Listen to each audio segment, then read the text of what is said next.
Welcome back to the Ver Crew Podcast, everyone. This is episode 276. And once again, as we like to do, we're virtual. It's kind of like a zipper at this point. Every other episode, we're basically somewhere else. We're going to be in a couple runs where we're off the zipper. Let's just hope our balls don't get stuck in the zipper. Yeah, well, that's typically the hope. That's probably one of the more important uses of underwear. Like, obviously, they're important for other reasons.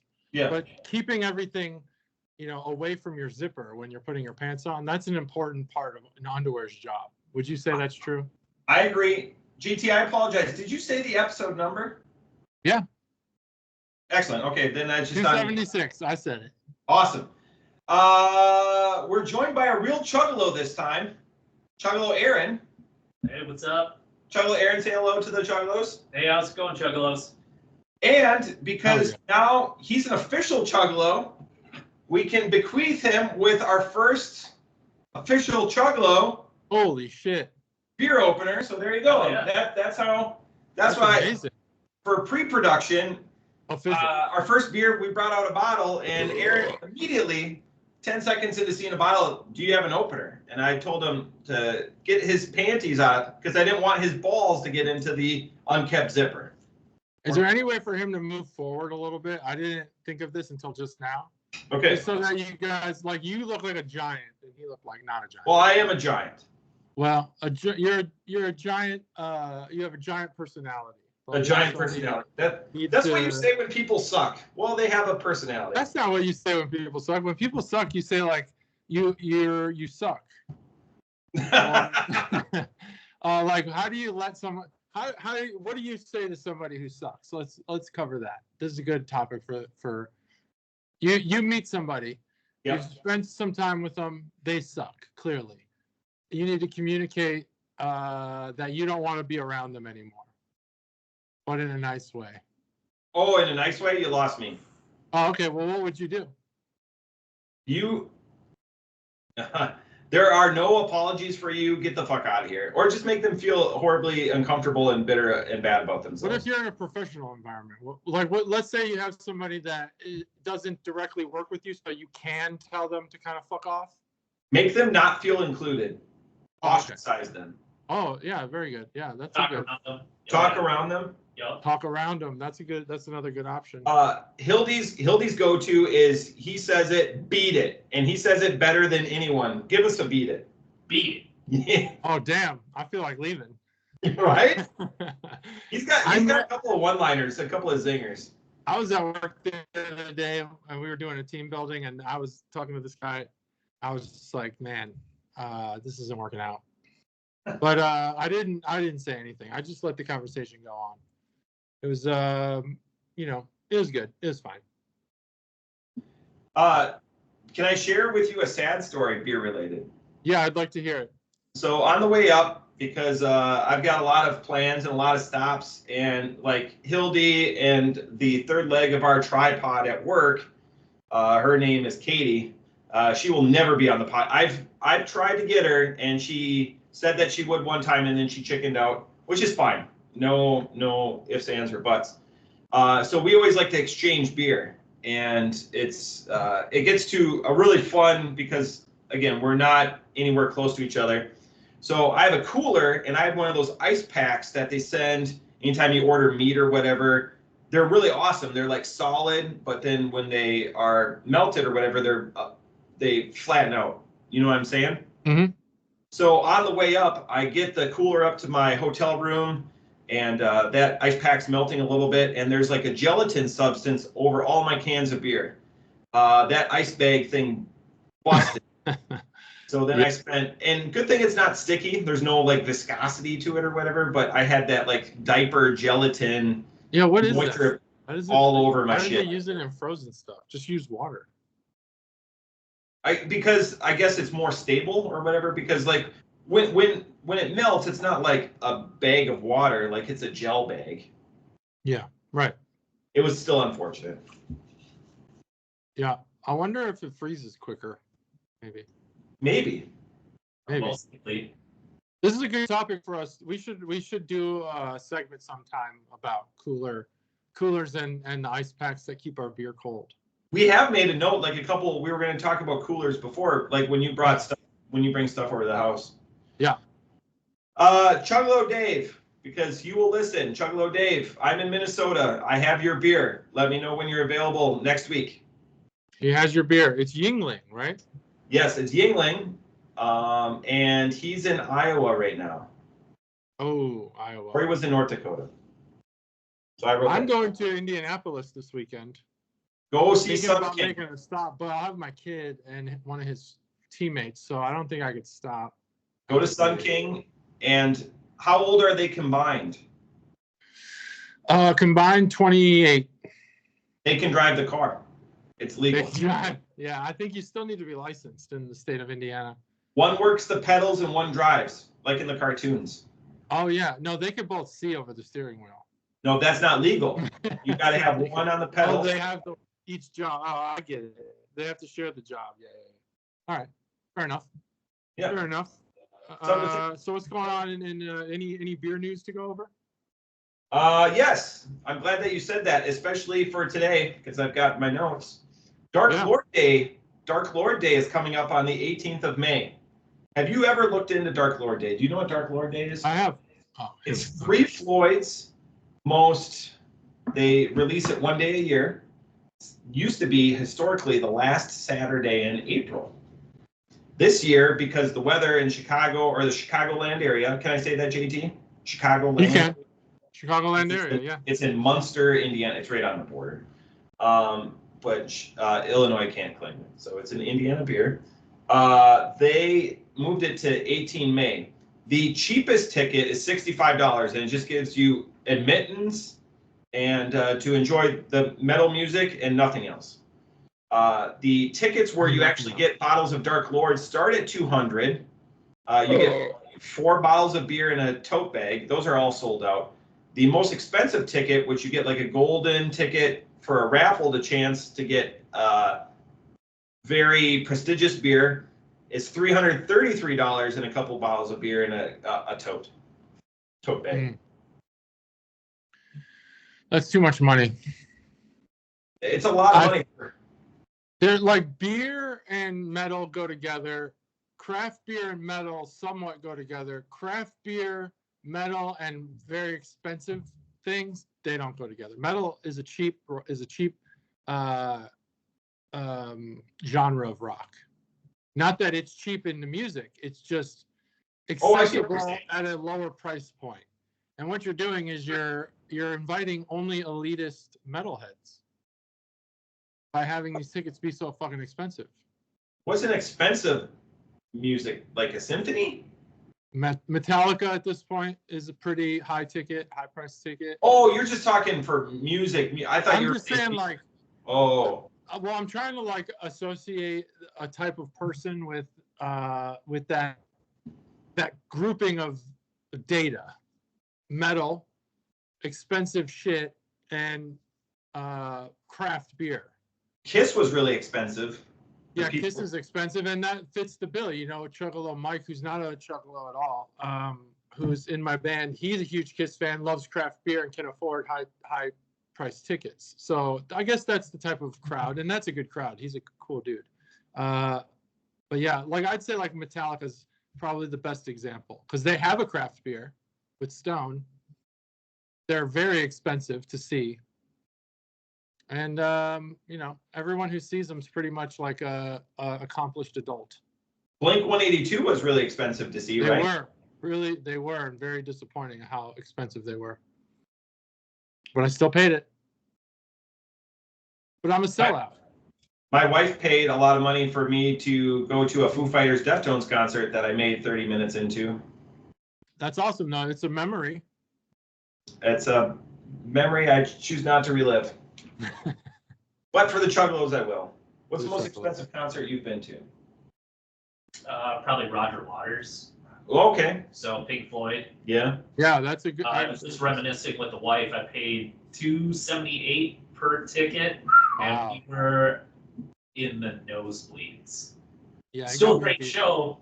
It was awesome. Yeah. But yeah, it was very, very expensive for what you got. It was one of the more impressive concerts, just visually, but it was absurdly expensive. Wow.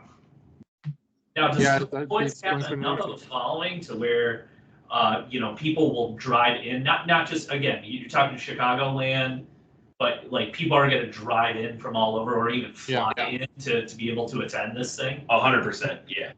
That might justify the cost that it's now a destination type of thing. But here's the thing, and again, Chuggalos, we're drinking 2 Three Floyds beers today, so it's going to be a very three. I don't know if they're. I think they've been passed. I don't see them pushing the envelope anymore. Like Zombie Dust was ubiquitous 10 years ago, 8 years ago. I thought you were talking about Pink Floyd. No, I wasn't saying that about Pink Floyd. I just didn't know. Yeah, Three Floyds. They've been passed in what regard? I don't think they're pushing the envelope too much anymore. They're definitely not pushing the envelope, but I think they're still a major player. Okay, when I was there a couple of weeks ago, but it was nothing that I was like, oh my god, I'm willing to pay X amount of dollars. Like, I bought the best that they had, but it's all stuff that I was familiar with, like nothing new. It's hard to generate hype about IPAs and outside of Dark Lords. Yeah, Dark Lords. Yeah, there's hype there. But like we see the same thing with Toppling Goliath. Toppling Goliath is still not being passed, but there's just the hype curve is on the downward end because we're all used to Pseudo Sue. It's everywhere. And so now we look forward to their one-off releases, which are the Fandango series. Same thing with Three Floyds. We look forward to Dark Lord, and everything else has just become the norm. I'm glad you brought up Toppling Goliath. I just talked to Pat before I came up when I was buying stuff to come up and bring to these guys. They're getting a bourbon barrel aged. It's not the #1 beer that we've talked about before, but like their #2 or 3 bourbon barrel. It's the 3rd week in May. Pat has my number, so he's gonna let me know when they get it. All right, 3rd week in May. He was showing me on his phone, and the price point, it was only $32 a 4-pack. Oh, 4-pack of a bourbon barrel beer for his cost. So whatever he charges. I was like, But Pat, still, don't show me this. Our favorite liquor store, the guy shows us what he pays for them all the time. It's awesome. It's transparency. That's good. No one expects to break the bank, like to get a deal. You're buying. He has to make money, but it's good that it's a 4-pack of bourbon barrel beers. That's becoming more rare. And at least I would think you could charge if it's a good one, you charge $30 for one bottle, and people like us would pay it. Yeah, sit it in your cellar. Forget about it for a while. Yeah, but if it's 4-pack, hell yeah. It's like Big Bad Bastard or the what was that? I guess all the breakfast stouts and stuff came in 4-packs or 6-packs. Yeah, the shorties. Yeah, so never mind. It's rare, but not super rare. Speaking of bourbon barrel, that's what we call a segue in the business. Should we crack our first one because these are yeah. I also have beer news, but I don't know if it's new news or if it's been around for a while.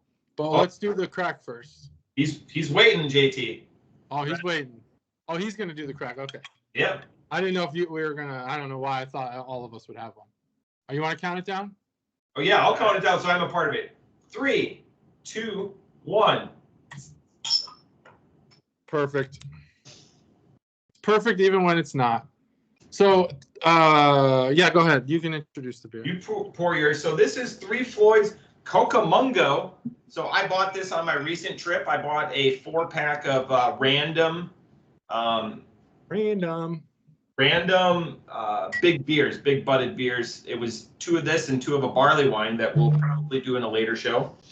So this is a bourbon barrel aged coconut stout. Coming in at a whopping 15.6%. And cheers. We'll talk about Three Floyds. Again, it's a very Three Floyds heavy. Look at the motor oil. Can't see through that. Oh, the syrup on the nose. Usually we like drinking these Chuggalos. We're drinking this at 8 o'clock JT's time, 7 o'clock my time. So it's a little bit later in the... A little later. Just watched my son's high school team lose by 1 run. Oh, heartbreaking. To Middletown, for those uninitiated, Kyle Schwarber's former high school. So losing by only 1 run's not terrible, but our high school now is very good. Like last year, I think they won like 3 games. This year, they've only lost 3 games so far. Much different team. Anyway. Warming. It's got legs. It's got legs, I learned. There you go. There's some legs on it. Right? That's what that's called when there's a little side thing? Legs on that, lacing when it leaves the white rim. You're not gonna get that too much in without the carbonation. These beers aren't as carbonated as other ones.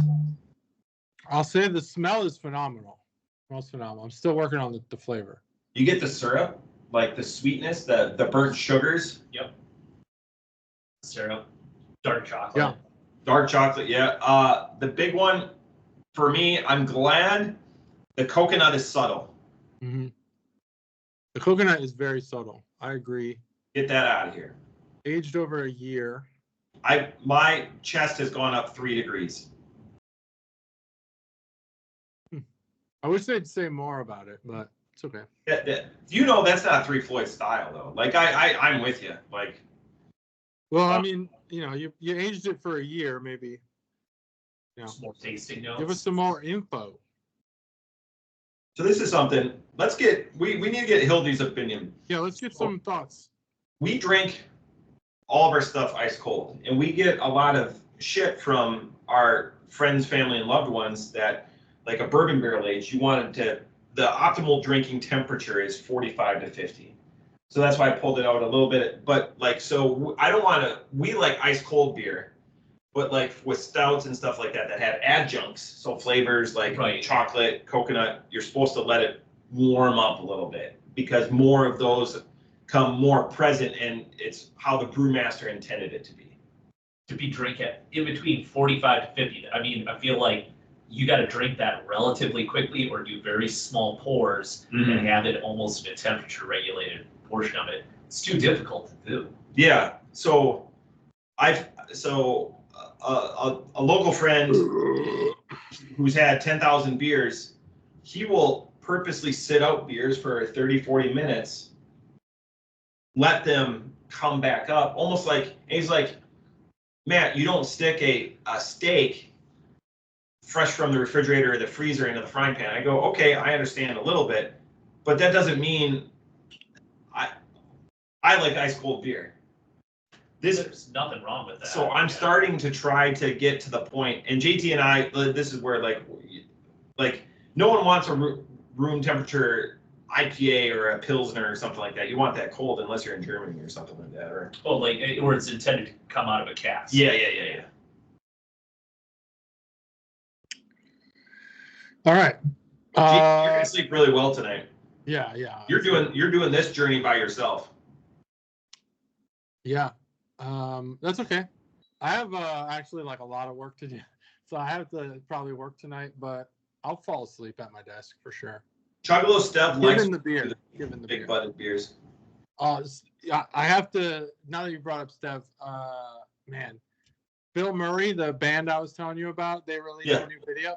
I want you to watch their newest music video, and just like, if you don't think that is quintessential Stev, like this video, if I was to ask Stev to make a music video, I feel like it would be Bill Murray, the latest Bill Murray. Bill Murray the band?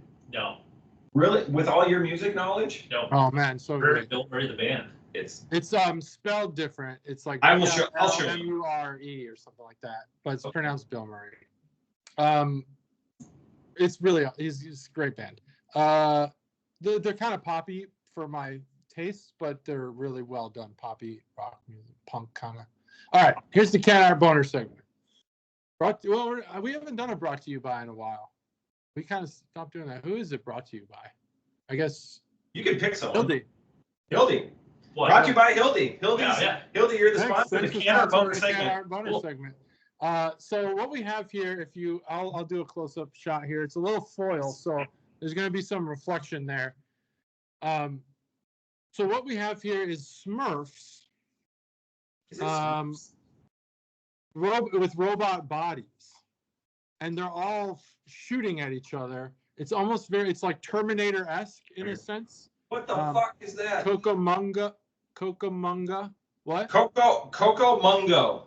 Did you not realize the Smurf thing, or you No, just you know me. I leave the art to you. You're just hyping it. So for anyone if anyone's watched, I Think You Should Leave, which is a show I've been trying to get Matt to watch. I've seen every episode twice. It's a sketch comedy. So what am I going to say? What am I about to say? Anyway, it's not important. It's a sketch comedy show, and one of the sketches is like a Terminator. It's like Terminator and Scrooge merged, and so not Scrooge, but the Christmas Carol. And so after Scrooge gets visited by the ghost of Christmas future, he's visited by the ghost of Christmas way future, which is a robot. It's a man with a robot body, and he's teaching Scrooge how to fight Skeletrex and all these other. It doesn't matter. What does matter? That's my favorite skit. That one. That's your favorite one. There's so many better ones than that. But it does remind me of this here, and you know who will know is Steph, because he's watched every sketch, and he said it's great. So what this is basically like Smurfinator. I'm not sure what the connection between the name of the beer or any of the themes of the beer itself and this can art, label art. Still makes it cool. It's 3 Floyd, so it's always got this metal undertone to it. But this time, instead of it being like a cool metal-esque Grim Reaper, it's more just like Abstract Terminator fan art for the Smurfs.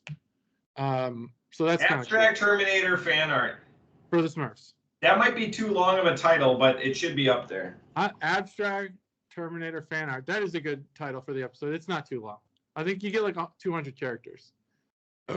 So there's that, and then Cocomungo is hard to read, but it's legible. And that's the can art boner segment. You nailed it. That's your best one yet. The one thing I will say while you're ruminating, and I want to derail you for a second, because we named last week's episode Conan Wings, did you see the episode viewer pop? Oh, was it? No, I didn't. Was it awesome? Yeah, we're almost to 70 just on that one. Ooh. Yeah, look at that. Conan's Wings. We didn't even really talk about it. We should have talked about it more. That I've seen that episode of Hot Ones twice now. Yeah, so have I actually. Because I watched it by myself, and then I was like, Katie, you have to see this episode. It's hilarious. And I laughed just as hard the second time. He really he nailed it. But now it's hard to go. I wanted to watch more Hot Ones episodes, but I know they're not going to be as good. I watched the Ludacris one, which is last week or whatever, and it wasn't as good. Like, he's very articulate, like we are. Yeah. On the obviously on the podcast, but it's no Conan. It's no Conan. That episode. He brought a prop doctor, like that doctor. Right. Action. Yeah, that's what makes it even better. Yeah, I saw in the comments to the YouTube that he's a writer. He's been one of Conan's writers for a long time. Yeah. It's weird now that if you watch YouTube on your phone or your iPad or you have the tablet. I have a Surface. Like scrolls. What is it? It's a tablet. Touchscreen. It's a Surface. Hmm. Are you TSA? Because if you're TSA, I can keep it out. I can keep it out. I don't have to. I don't have to stow this on the plane. All right. I don't stow my laptop. You have to stow your laptop. You have to put laptops away. Like when the plane's taking off and stuff? Oh, I see. Who cares? Safety. That laptop could get dislodged and knock out the pilot. That's true, actually. That is true. You could be on the next Malaysian airliner disaster. Oh, man. That's a crazy... There's some really good... I just watched a video on that, and I'm not interested in that crash at all. He doesn't care for your people. No, I care about Malaysian people. I just don't care about do you remember when that plane crash happened? It was on CNN you said for you care about all of Asia. All of Asians. I care about every country in the world. I want to learn a little bit about everywhere. Burundi? Yeah, I'd love to learn about Burundi. Eritrea. I know some things about Eritrea already. Haiti. Haiti? Yeah, I know some things about Haiti. Andorra. Yeah, been there. What's Really? the place in Right. what's the place in with the blue people who fly on like seahorses or something? Oh, Pandora? Yeah, is that Pandora? They call that Pandora? That's so Yeah, that's the planet that James Cameron movie. Yeah. Oh my Avatar. god. I hate that movie, by the way. But they make the Marines look like fucking villains. It doesn't make any sense. Like the Marine colonel's like, and I hate the Marines because I was Navy, but I still take the side of the U.S. military, and they depict them like real assholes in that movie. You were on The Boxer, right? Yeah. The Boxer is currently in San Diego for another few weeks. Well, that's where it's stationed, so that makes sense. That's where I lived when I was on the Boxer. So what you're saying is they're only in San Diego for a few weeks because they're leaving. They're on deployment? I don't know anything about that. OPSEC, dude, can't say that. I'm just kidding. Everyone would know the deployment cycle because the wives have to know, and the husbands. Anyway, in that movie, I can't believe the planet's called Pandora. That seems like really dumb. Bad. Should have named it something cool. So anyway, as I was saying, this beer, do you want to let the guest go first, or? Do you know his name? Yeah, Hildy, right? Okay, there we go. See, there we go. All right. Do you want to go first? Aaron, maybe his first, like when you said his real name. It is Aaron. I'm bad at names too, and I somehow remembered that. I'm a little tumescent right now. A little bit of blood flow to my penis right now. All right, Hildy, you're up. No, this one's solid. Definitely not a 1-0 beer. Thank God. No, it's like, yeah, getting a lot of dark chocolate, obviously. It's like this, burnt sugar, that kind of syrup type of deal. And then like a little bit, it took me a little while, but started getting a little bit of coffee overtones on it, especially on the back end. Kind of almost as you breathe out your, booze-filled breath with this 15% beer. We have a rich history in our office up here on, there used to be a guy that we would just double digit him, and he was a lightweight. Like,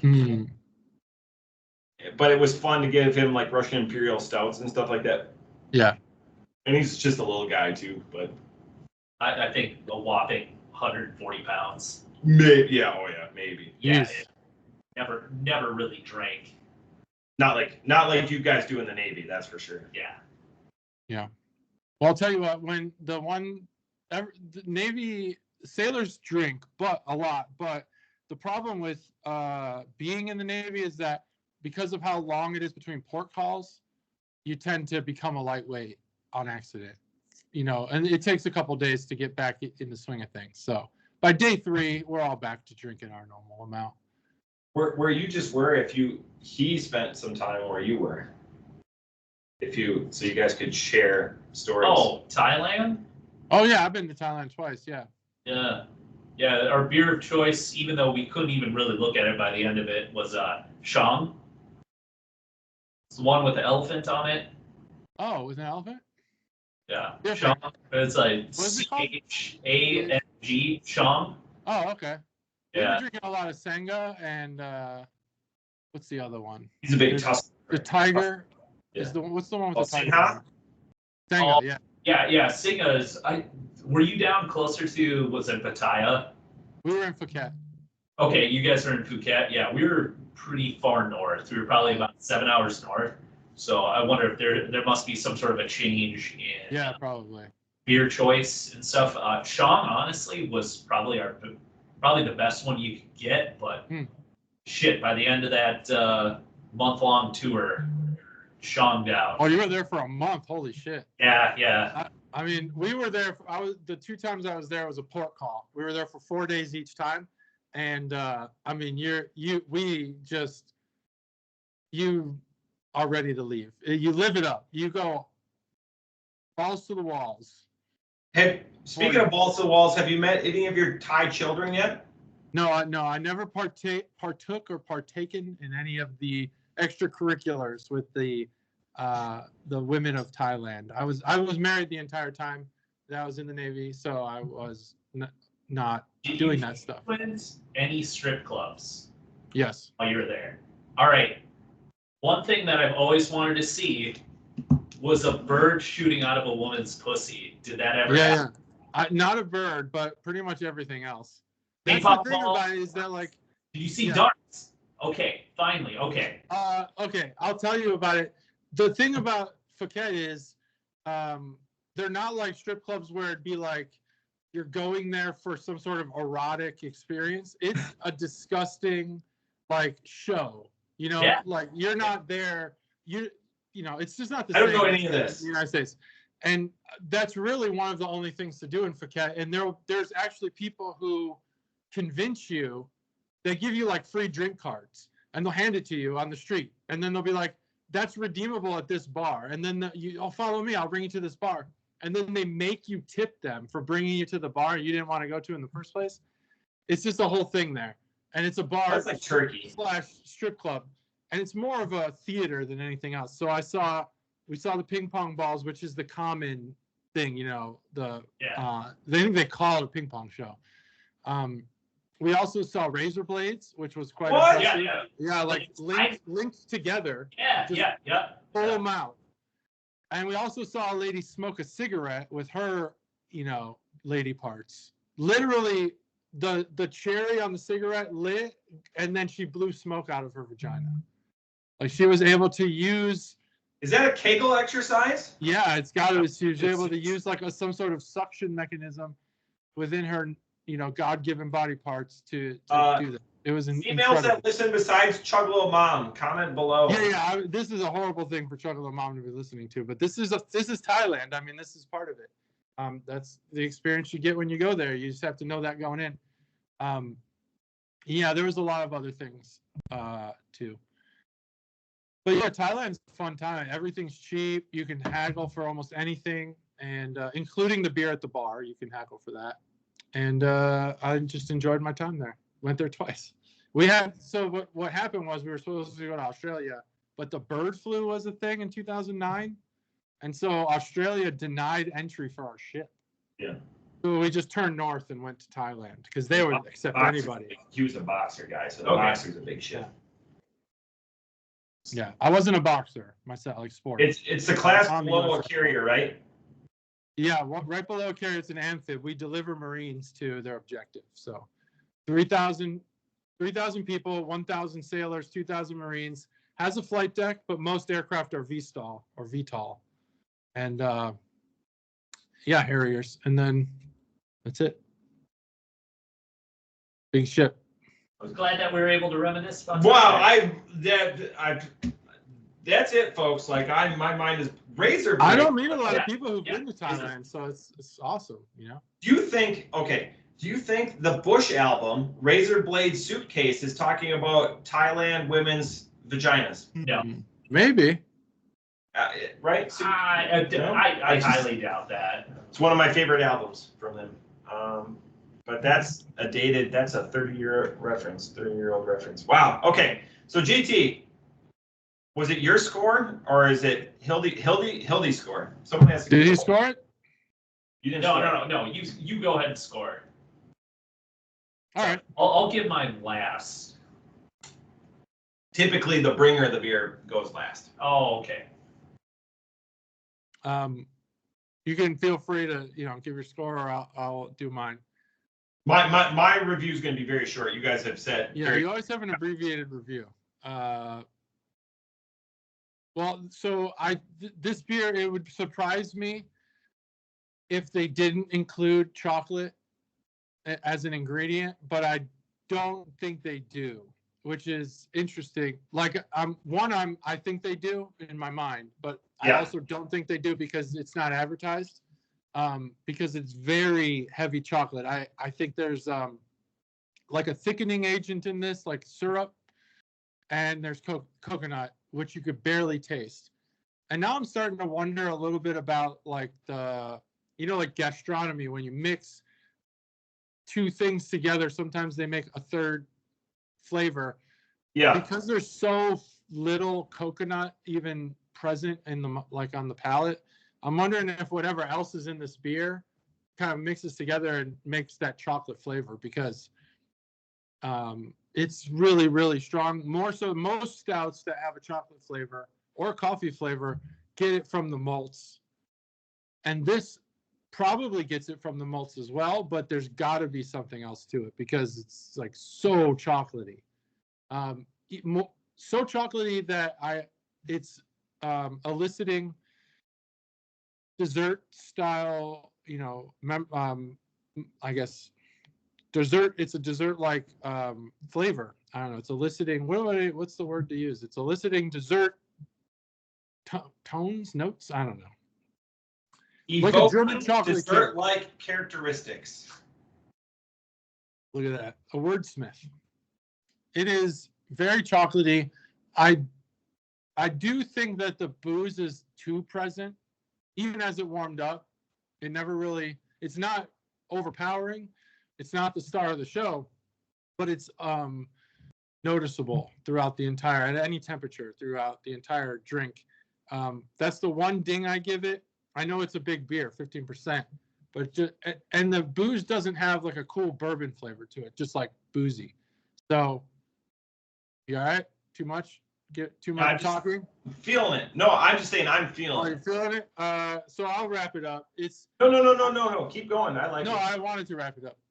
I love chocolate so much. This actually makes me feel like I'm having like a chocolatey beverage, almost like a cake shake. Maybe you go into Gatlinburg and they have those novelty ice cream shake shops that put pieces of cake on top of a shake. You know what I'm talking about? Yes. Yeah, but they also blend cake into the milkshake. That's this kind of, if it was ice cold, it would be like a cake shake. Very good, just slightly boozy. I am over 4. I gotta land on a score though. I think I'm at a 4.25, only because there is some forgettableness about this beer. Like it's great, but it's not the bourbon barrels we've had during the Christmas Advent calendar. Those are memorable. That's it. Hildy. I was going to come in right around there. I've never been huge on bourbon barrel stouts, but this has definitely been one of the better ones. Yeah, it is surprising, like you had said, that the chocolate notes really were not mentioned anywhere in the description of the beer. And honestly, after you kind of cruise through quite a bit of the beer, it happens to be one of the bigger. I mean, it is so more apparent than everything else. Yeah, and totally. You're getting a little bit of that light coffee tone on the back end. I'll give it a 4.2. Hildy with a 4.25. Off the top rope, I'm going to be a little bit more. I think the coconut is muted, which assists me in my score. Off the top rope, I'm a 4.5. I feel like this is an Almond Joy dipped in booze or coffee. Coffee like booze. I can see the dipped in booze. I don't know about the Almond Joy, but that's a good reference. Because I don't like mouth. If they didn't mention coconut, do you think we would have identified it? Yes. Oh, see, I don't think I think if they didn't put coconut on the bottle, I would have never known. While you were talking, I went and looked up. It's coconut and maple syrup. That's what's in there. So the syrup that we all said within the first 45, all of us said, rewind it. I guarantee we all said it. There is maple syrup in the beer. There's maple syrup. All right, that makes sense. By design. So you're taking something that's very contiguous continentality, and then you're taking something very tropical and you're melding them together. So it's a bold choice. I like the booze. This is Pontoon Crushable. I probably could have 6 of these. Pontoon Crushable, I don't think so. It is. I don't know. I'm not feeling it yet. But yeah, I don't know about Pontoon Crushable. It's really very good. I think the warm. I looked up the bourbon. It's Willett. It is Willett or Willet. Yeah. Willet. By the way, if you feel comfortable, maybe you should. Speaking of your boys' baseball, you should put the raffle. We could put the Venmo down below. Oh yeah, you guys want to partake in the raffle? I'm sure everyone will listen to this episode in time to participate. The drawing will be on Saturday. Got some good. Go to my Facebook page. I'll show you the pictures if you want, or if you were just joking, I won't. Also, if you were looking for a job, you can send your resume to @mail.com. Yeah, here's the one of the prizes there. So. That's a good. That's good. It's like with the Weller and Bland. The Weller 12, yeah. That's a good. Yeah, we're talking like, I don't know, $600-$700 there. It's good. It's a good pull. Good haul for $10 tickets. Anyway, drawing Saturday, so probably already passed. Mole people, you were shit out of luck. That's because I fucked it up. Chuggalos, it's on me. I had to delay Monday. I've been working later, and then we've got trivia up here we got to do. Shit happens, dude. You didn't fuck anything up. We're still doing the podcast.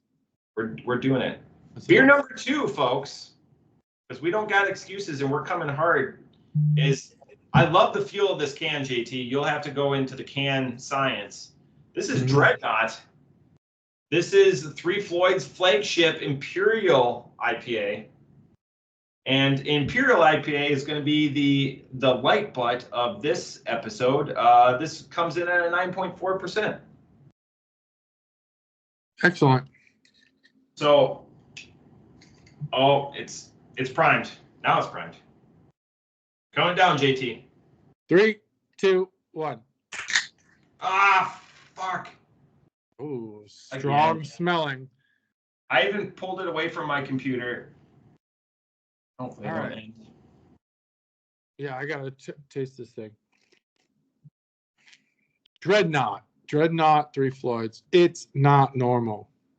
It is. This is not a like a sticker label or it's not one of those like plastic ones. This is actually painted on. It's satisfying to hold that can. It's printed. And they've done some sort of like matte finish, not matte U, but matte, MATTE, that gives it like a gripability, like it doesn't slip, very sturdy in your hands. It's like I said, it's satisfying. So this is a IPA, Imperial IPA, and it is made with an intense citrus hop aroma and huge malt body and a crisp finish. I don't know why that "and" is capitalized, but poured it like an asshole. And it's got a serial number 0000000003. So is this the third in the series? I just think that's a Three Floyds gimmick. So Dreadnought's been around. So Cocomungo has only been around for a couple of years. Dreadnought has been, I think it was like a year or two after Zombie Dust. So there's a lot of ageless interaction with this beer. It's persisted. It's been one of their big butts in their IPA series. Okay. Yeah, I did not know that because I have had a lot of Three Floyds beer. Never heard of this one.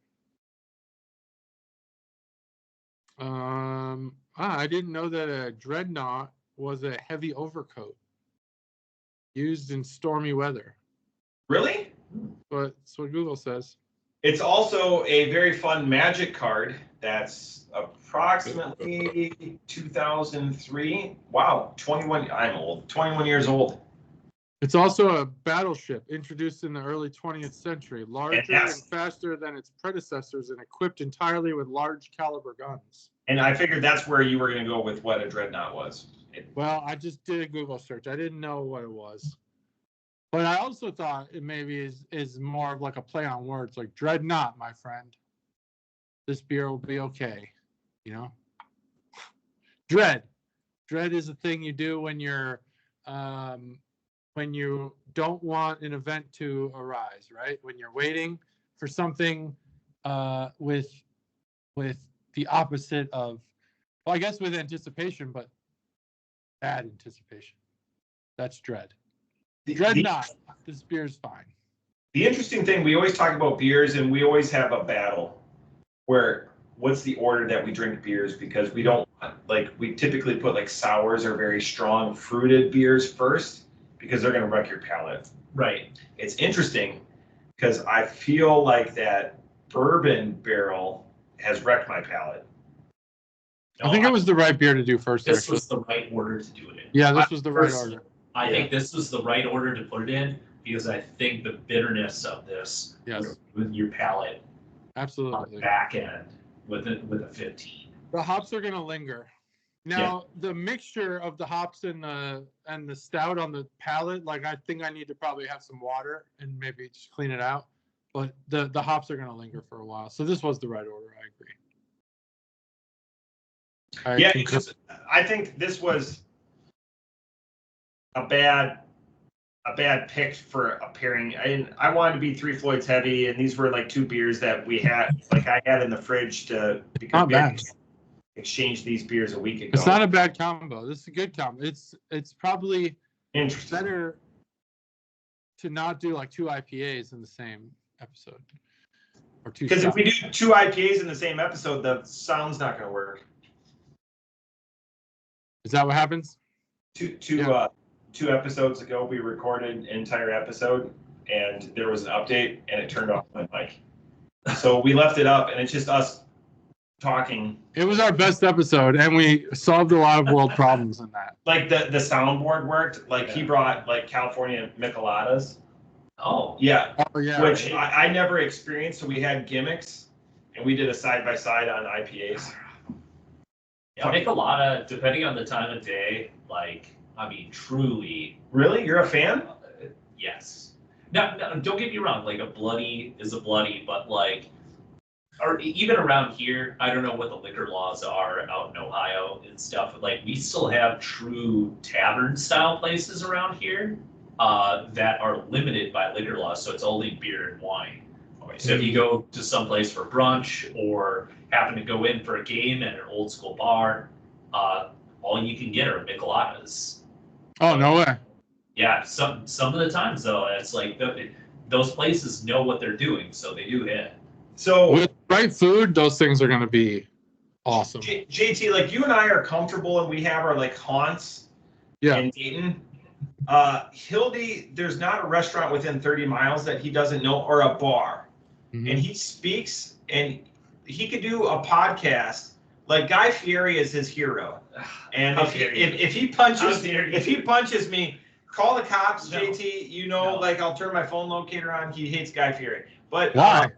I don't want to get into that because it blows up all of his secret spots. Oh. It's not so much secret spots, but it's like we have a lot of really, really good neighborhood joints by us. A lot of them. A lot of them. And ultimately, like whenever Triple D comes into town, they come to these places. So you have the Triple D faithful that, come in, and now we get people coming in from either the suburbs or the exurbs that come in and blow the joint up, which, great for the business. I love it. I love it for them. Yeah. But essentially, I am not going to go to that restaurant ever again because I can't. Because the wait is now 45 minutes for someplace that I was typically able to just walk into, 3 months prior. And like it'd be reasonably busy because there's enough neighborhood business to be able to track into there. But then, it's like all of a sudden we get all these people that come in, like, I mean, shit, it'll be even like a Wednesday night and they'll be slam packed till 8:30. The detail that all the Chuggalos need to know is Guy Fieri for Triple D, his entire crew is from Minneapolis. So the crew is aware. Guy Fieri is the only individual in his crew that goes with him that's not from the local area. So they know all the places. And so it's a layup for them, and it's cost effective because Discovery or Food Network doesn't have to pay for the crew to go. So they all come here. So if you're a Triple D connoisseur he's done more episodes in the Minnesota, Western Wisconsin area because it's a day trip for them and they only have to pay the crew day rate. That makes sense. They do ship in his Camaro though. Yeah. They pull it in on a flatbed. And it's not like the guy's actually driving around. Like they pulled it. Like I've actually seen his car on a flatbed at one of the restaurants, and it was like I know that Camaro because it's porch yellow. It's ugly as shit. And of course, oh, who's there but a camera crew? And you're like, fuck, another restaurant ruined. Because he blew up Pizzeria Lola. Well, all of them. Yeah. All 3 of the locations now. What was it? Dave Portnoy, when he comes in and does one slice, he's blown up quite a few of the places, but luckily that one doesn't have that big of an impact. Is that Barstool Sports? Yeah. That He's one, a big, JT's a big Barstool Sports. Right. When he kind of came in and did one slice, there's a handful of places around here that were pretty under the radar, and then all of a sudden got really, really popular. But I still got a few. I still got a few underneath my belt that I haven't told anyone about. So. Well, the best pizza in the country was at that you told me a couple of years ago. Oh no! It was this year. Oh, it's not that good.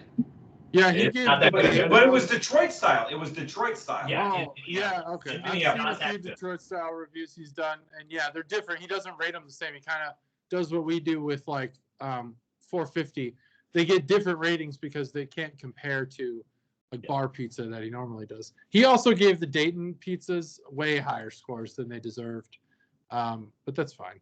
Whatever. and I still have yet to have, unless I still have not had the big not Milano's, Dayton style. Mariano's. I still have not had Marion's pizza. Marion's, yeah. And I've had Donato's. He did Marion's and he did, I think he did Donato's, but Donato's is fucking garbage. And he did Old Scratch. And if you haven't had Old Scratch, you will when your daughters go to some birthday party in the future. We have an Old Scratch down in Beaver Creek. We just had it 2 weekends ago. Yeah. So we have one down in Dayton. We go by the hospital all the time. We buy their dough when we have the portable pizza oven. Their dough's he gave that like an 8 something, and I was like, no fucking way is that an 8 pizza. I've had way better pizza than that, but I'm not Dave Portnoy, so what do I know? You guys are linked up. Barstool Sports. Yeah. I like that. So I think you should dance that thing that you've been telling me to watch. I've seen that. You should watch it. Yeah. Seen every episode of those dancing fools. There are some where they dance, so that's fine. Yeah. And I like, Triple D, as you call it. I also watched an interesting documentary on the Man vs. Food, series. The original guy? Yeah, the original guy and the show and everything. Adam Richman. Yeah, really interesting story there about that guy. I'll try to find the documentary and send it to you. I've heard of the only food. So I subscribe to obviously the Brew Crew podcast and only a couple, but Beard Meats Food. I love that guy. He's from England. Mm-hmm. He's the #1 competitive eater in England. He's just awesome. He just travels the world doing food challenges. Awesome. Yeah. It's the same show, right? It's just a different guy. No, it's just YouTube. It's 10 to 12-minute episodes where he does it. Okay, I didn't know that. All right, that makes sense. Local Submarine House didn't do their sub challenge this year. I wanted another T-shirt. I was gonna go do the sub challenge. I didn't know they had a sub challenge. They just put one here near my house. I love their challenge because it's a quality T-shirt and it's the triple stacked 16-inch or the super duper cheesesteak challenge that they have. So it's all works. I could do that. I do it in about 5 to 6 minutes. I don't want to get to the top 10. I just want the T-shirt. Yeah, I hear you. All right, Can Art Boner segment brought to you by Hildy. Thanks, man. Another robot. It's a robot-themed episode today. I'm not sure. It's like some sort of weird robot. What is it? It's got pizza cutter. I'm gonna guess guns, lasers. What? Yeah, they would call that a dreadnought because of the scale. It looks like a steampunk bumblebee. Who would call it that?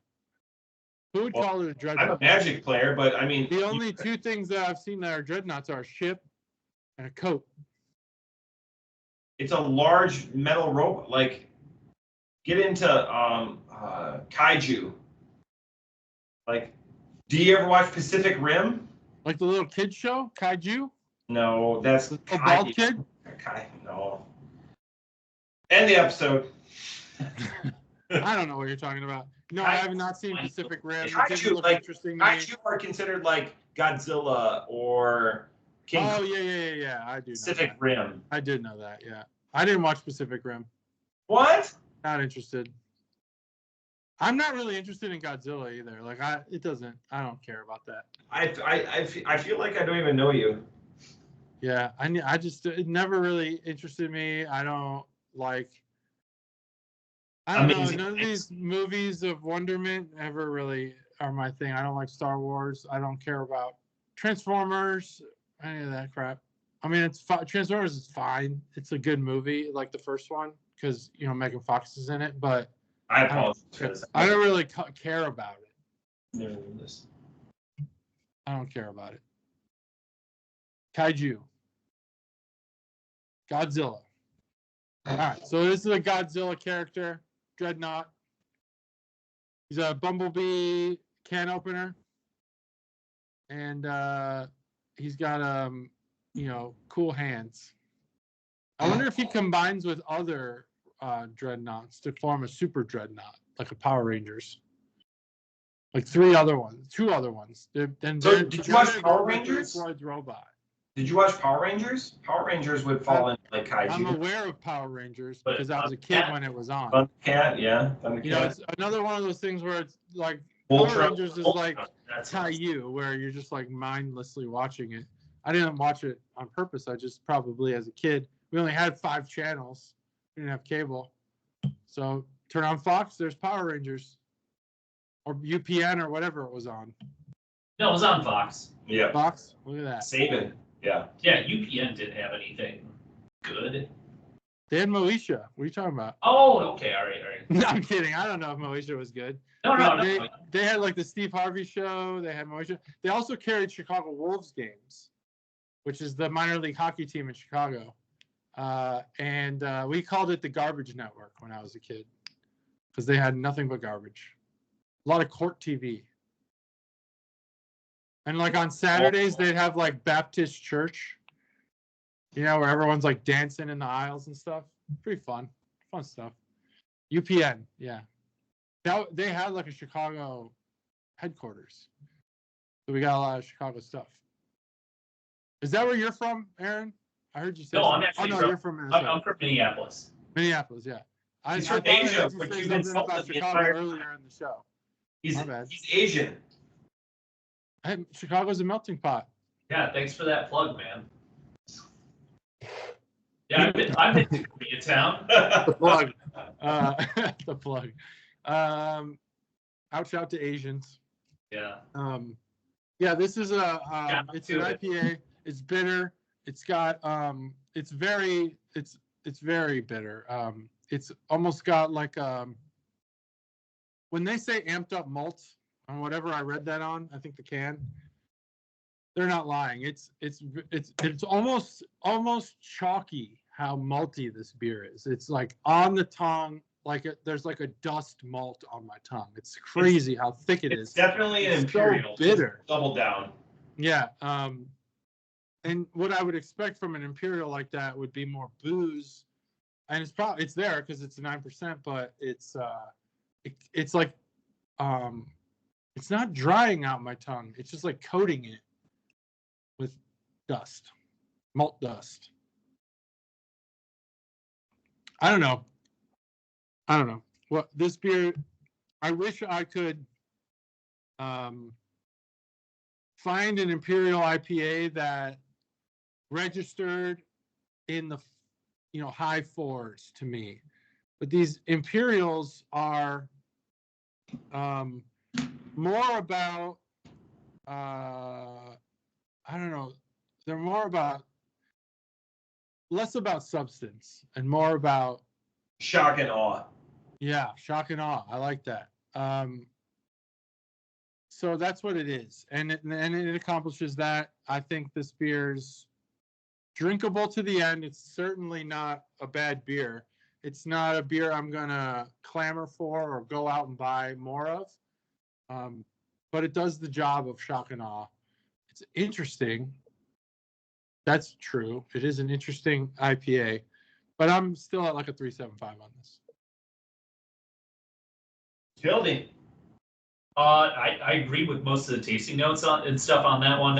Yeah, the Good lacing? That's lacing. Yeah, the lacing, the chalkiness portions of it. So kind of going back to what you guys were saying, especially about Three Floyds, is like they've been resting on their laurels for a long time, and this beer is pretty much the poster child for that. Like if you go back 7-8 years ago and stuff, like where the beers that they're putting out, like even right now, whether it be Zombie Dust, Dreadnought, was it Gumball Head, all the rest of them, this one really is kind of that poster child, because like this was right at that cusp of like the blood orange IPAs and the grapefruit IPAs. Like this is very much it. Now none of those really reached like kind of the ABV that we're seeing with like, was it 9.4? 9.6, yeah. So 9.6. Like this is drinkable to the end. This is a good beer, but this is not anything that's out of the ordinary now. Mm-hmm. This is a very ordinary beer now. If this was given to me 7-8 years ago, hell yeah, this is upper fours. Yeah. Now that I have it, you know what? I'll give it a 4 flat, just because of how incredibly drinkable it is.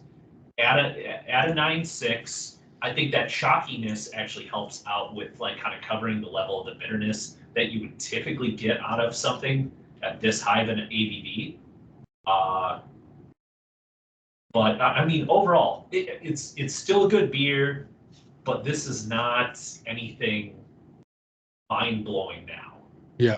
But that's just me coming into, a beer that I haven't had that they've been putting out for the past, 10 years. It's a very thoughtful review, I think. And full disclosure, I've had this beer before. I didn't realize that. And I've had it multiple times. The interesting thing is I'm going to come down on my previous scores because, again, resting on their laurels, and before, like, some of the exclusivity is what makes it special. Because when I'm having it, I'm just not drinking at my computer or whatever. Like, I'm with friends, I'm with people that either acquired it, or it's just because now it's more accessible. So then that gets into a whole other discussion. Does exclusivity make beers more special? I think moments make beers special. While it's drinkable, there's nothing that sticks out about this beer. This beer in a couple of weeks would be forgettable. Mm-hmm. I know you said that about the Coca Mungo. I don't know if that would be forgettable. But the interesting thing. So we talk about having beers or not pushing the envelope. Sometimes you just want to. I think that this beer is probably going to be some people's comfort. Like Hildy has bought me Double Two Hearted before. I can't get Double Two Hearted in Ohio. Every time that I see it, I'm going to go after it. It's just a safe place for me. It levies an expectation, and that's right here. I would put Double Two Hearted way above this beer just because it's got much more of a buttery texture, and it's a similar beer. It's an Imperial IPA. This doesn't have that like savory, buttery. It's much more robust, and I don't shy away from that in my IPAs. It's just this doesn't do it for me, especially after having something that big coconut beer, the Coca Mungo. Off the top rope, I'm going to be lower than you guys. Off the top rope, I'm at a 3.5. The conversation is a 4.75, 5.0, but this beer it's almost too acrid, and I like my beers like, the battery acid, that acridness. But it's interesting what you say about the dust and resting on the laurels, I would combine that. Like, even as I'm talking and just, flapping my jaws a little bit, like now it's drying out my palate. Mhm. The next beer that I have, I guarantee is going to be a 0.5 to a 0.7. If I had a sour right now, something that it would be the best sour I ever had. Oh, probably, yeah. It's coming into a palate that's just ready to be received by everything because everything's awoken looking for hydration.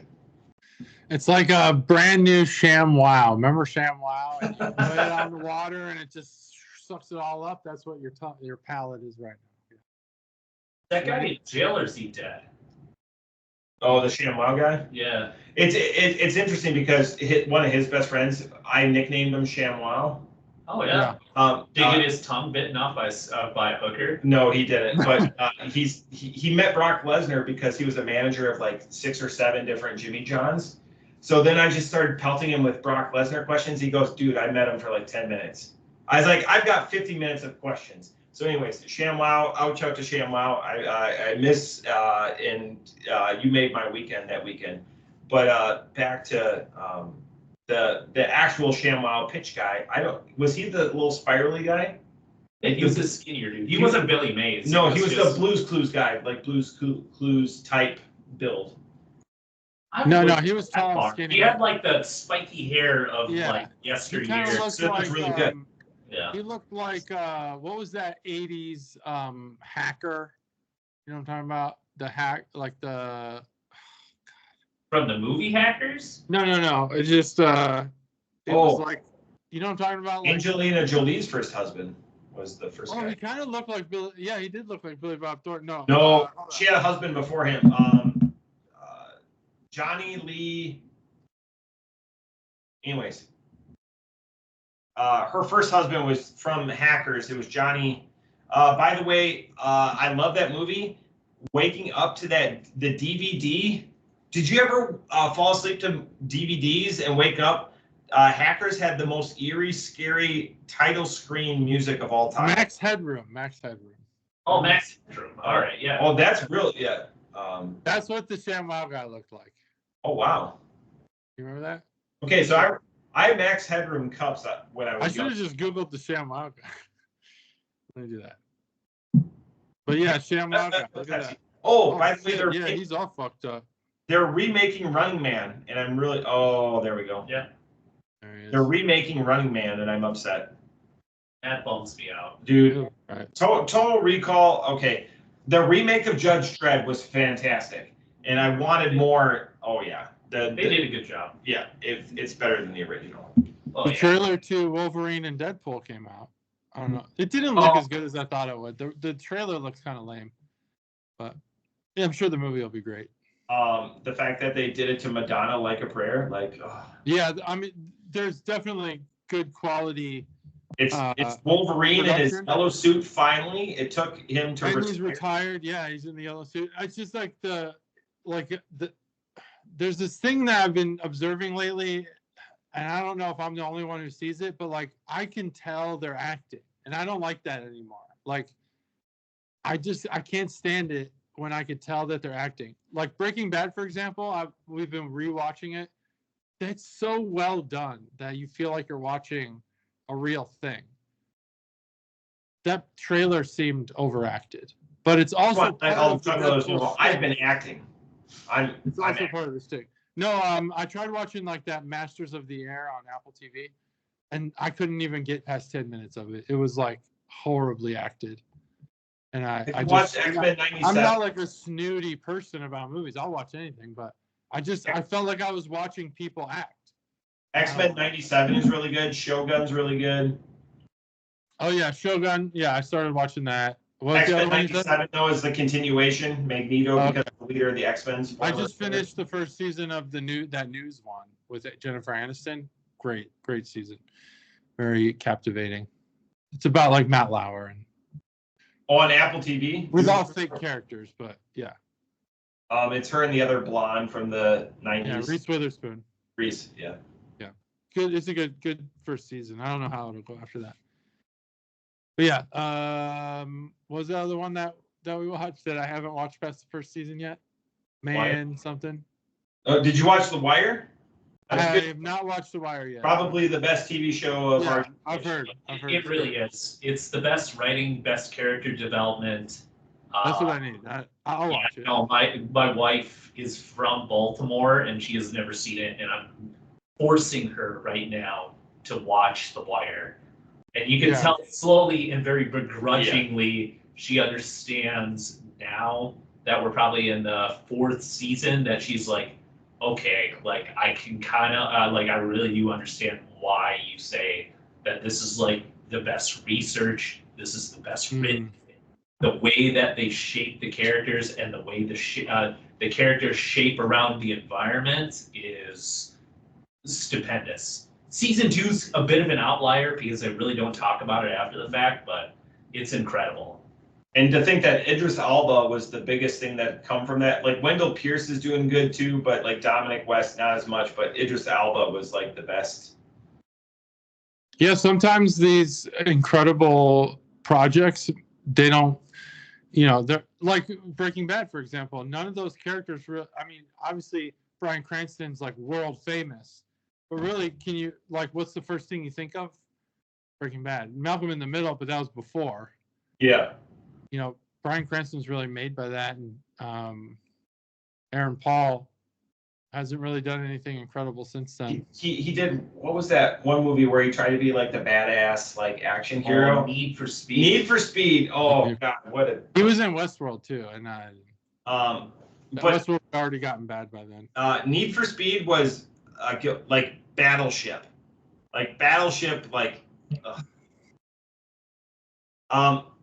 so based on the success of Barbie, they now the next movie that they're doing right now is Monopoly. They're going to do a Monopoly movie. Oh, okay. The #1 selling board game in the world, Monopoly. So it'll just be a documentary about like Vanderbilt. Margot Robbie. It's going to be a Margot Robbie vehicle again. Get out of here. That's they crazy. could get like Patrick Stewart to play the Monopoly guy. I love the call. Oh, that's awesome. I mean, that honestly, that's the only person that I think makes sense. Wilford Brimley. Wilford Brimley, yeah, he could do it. For a while. He's not been dead for a while. Like that guy. Okay, when that guy looked 80, he was only in his 40s. Like Wilford, it's scary. The Cocoon cast was in their 50s during the movie. Like Steve Guttenberg was like 10 years younger than most of them. So to say, Wilford Brimley looks like my father-in-law. Oh, really? Or vice versa, I should say. Yeah. Not have to Google it. Yeah. COVID took Wilford Brimley. He's not been dead that long. Oh, COVID took him? I didn't know that. I'm looking it up right now. Yeah, we'll figure it out. We'll get to the bottom of this. 2020, COVID. I don't understand, like, Hollywood might be the biggest just aggregation of the most morons ever. Like, you can't think of another good story, just make one up. It's Hollywood. So just to give you an idea. Monopoly game? Come on, like, that's fucking stupid. He died at 85. Cocoon came out in 84.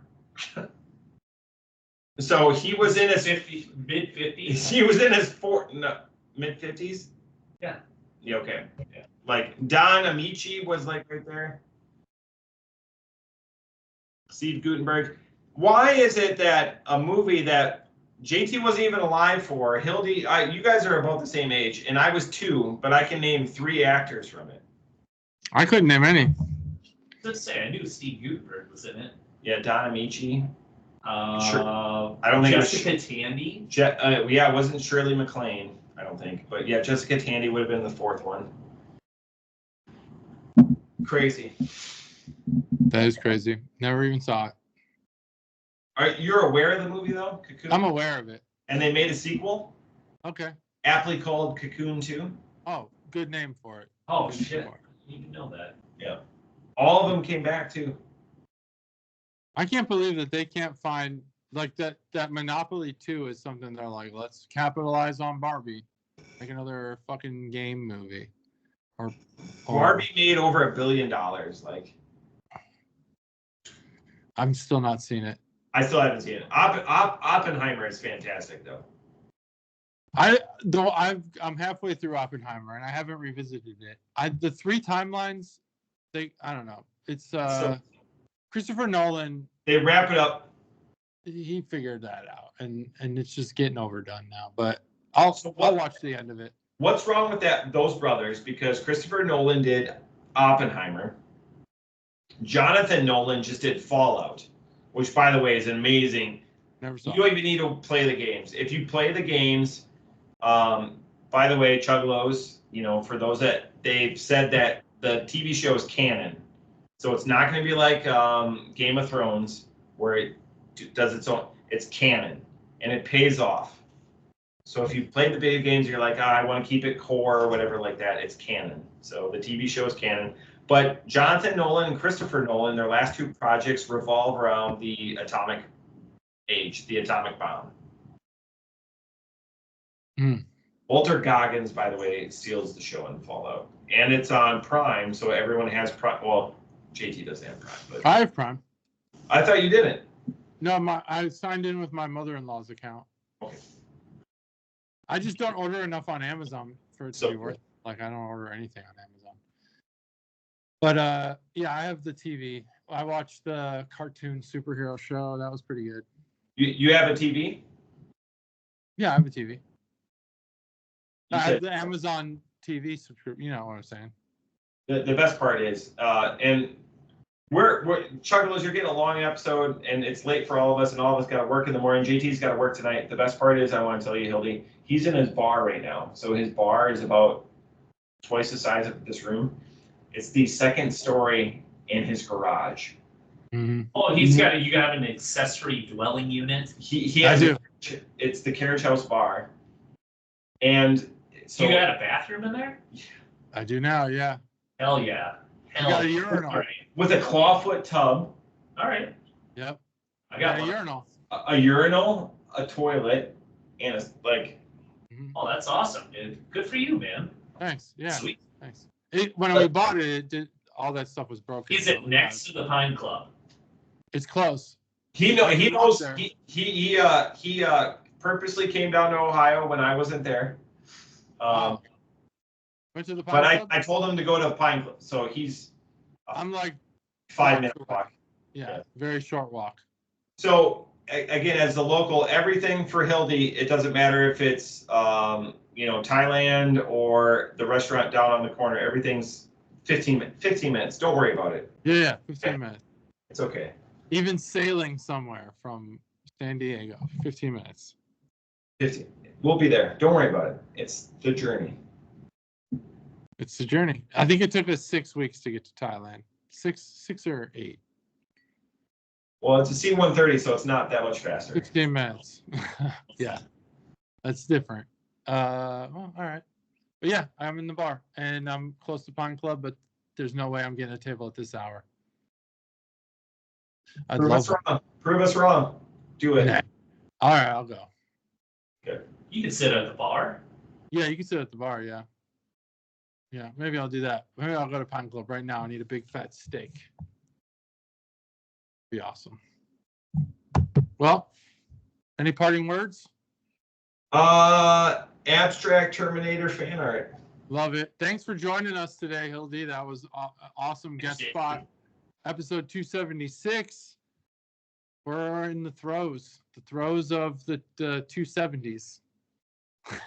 Next week's going to be another random time, and the week after that's going to be another random time. We'll figure it out. Don't even worry about it. We'll figure it out. And baseball season's about to kick my ass, and but we'll get all the episodes out.